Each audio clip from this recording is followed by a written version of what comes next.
জাতীয় প্রেস ক্লাবে আমরা বিএনপি পরিবারের উদ্যোগে স্বৈরাচার বিরোধী আন্দোলনে আহতদের হুইল চেয়ার বিতরণ উপলক্ষে আয়োজিত অনুষ্ঠানে দলমত নির্বিশেষে সবাইকে দাবি আদায়ের আন্দোলন করতে গিয়ে ক্ষতিগ্রস্ত হওয়া পরিবারের পাশে দাঁড়ানোর আহ্বান জানান বিএনপির ভারপ্রাপ্ত চেয়ারম্যান তারেক রহমান। আমরা যারা আছি আমাদের জন্য তারা যে আত্মত্যাগ করেছেন, আমাদের কর্তব্য, আমাদের দায়িত্ব এই মানুষগুলোর পাশে যতটুকু সম্ভব দাঁড়ানো, যতটুকু সম্ভব সহযোগিতার হাত বাড়িয়ে দিয়ে তাদের পাশে দাঁড়ানো। আমি মনে করি দলমত নির্বিশেষে আমাদের সকলের এটি দায়িত্ব।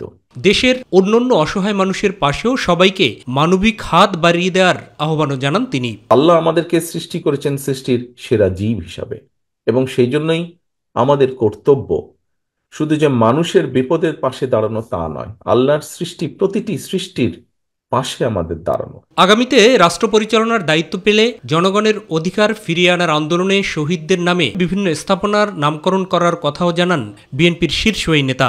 ভবিষ্যতে ইনশাল্লাহ জনগণের সমর্থন নিয়ে বিএনপি সরকার গঠনে সক্ষম হলে এই মানুষগুলো যাতে হারিয়ে না যায়, তাদের নাম যাতে হারিয়ে না যায়, সেজন্য রাষ্ট্রীয় যে সকল প্রতিষ্ঠান বিভিন্ন এলাকায়, সেটি থানা পর্যায়ে হোক, জেলা পর্যায়ে হোক, বিভাগ পর্যায়ে হোক, ঢাকা শহরে হোক, বিভিন্ন স্থানে এই শহীদদের নামে সেই প্রতিষ্ঠানগুলো নামকরণ করার একটি প্রস্তাবনা আমাদের রয়েছে, ইচ্ছা আমাদের রয়েছে। ফ্যাসিস্ট বিরোধী আন্দোলনে গিয়ে আহত হওয়াদের আগামীতে উন্নতর চিকিৎসা এবং পুনর্বাসনের ব্যবস্থা নেওয়ারও আশ্বাস দেন তারেক রহমান।